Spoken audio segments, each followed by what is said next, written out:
আজাদি। তুমি কি চাও? আমি কি চাই? আমরা কি চাই?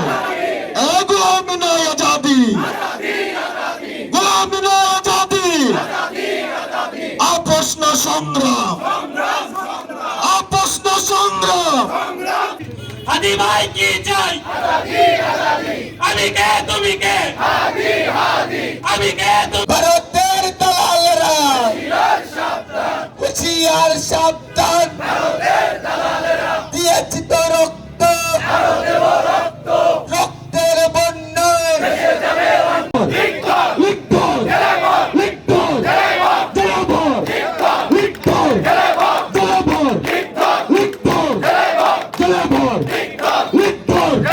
অত্যন্ত দুঃখের বিষয় যে আমাদের বড় দলের বড় বড় নেতারা হাদির মতো পার্সনকে চিনে না।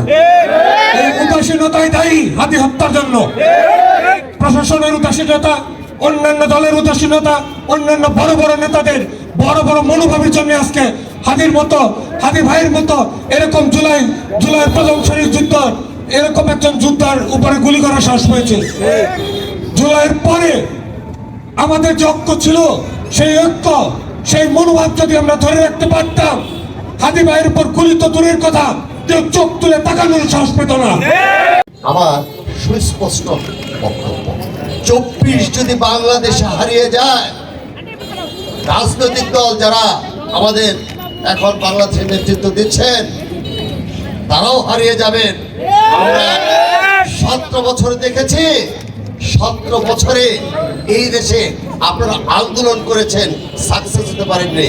আমাদের এই যুবক সমাজ, এই যুবরা আমাদেরকে একটি গন্তব্য দিয়েছে, একটি নতুন স্বাধীনতা বাংলাদেশকে চিনিয়েছে।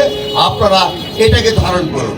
আবার আরেকটা সুস্পষ্ট বক্তব্য, যারা এখানে আছেন, রাষ্ট্রের কোনো সম্পদ, এই রাষ্ট্রের সম্পদ আমাদের সম্পদ, রাষ্ট্রের কোনো সম্পদ নষ্ট করবেন না। প্রয়োজনে আমরা সবাই আবার একত্রবদ্ধভাবে আবার আন্দোলন গড়ে তুলব এবং প্রত্যেকটি ফ্যাসিবাদ সরকারের প্রত্যেকটি শত্রুকে, প্রত্যেকটি যারা যারা খুন করে ঘুরে বেড়াচ্ছে তাদেরকে আমরা বিচারের আওতায় আনবো ইনশাল্লাহ। প্রিয় সহযোদ্ধা ভাইয়েরা, হাদি মৃত্যুর আগে বলে গেছে, একটা কথা বলে গেছে, সেটা হচ্ছে আমি যদি মরে যাই, আমাকে যারা মেরেছে আমি যেন তাদের বিচার দেখতে পাই।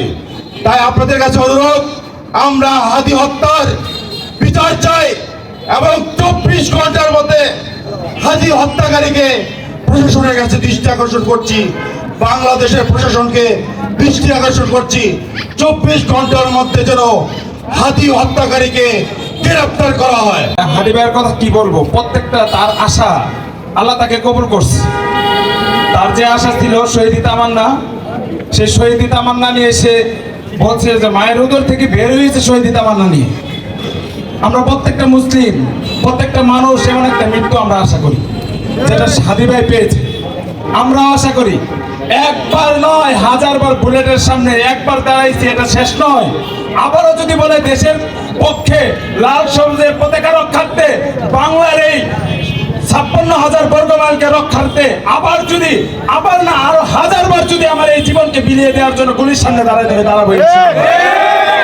আমরা হাদি হবই। অনেকেই বলতেছে হাদি হতে পারবো না, আমরা হাদি হবই ইনশাআল্লাহ।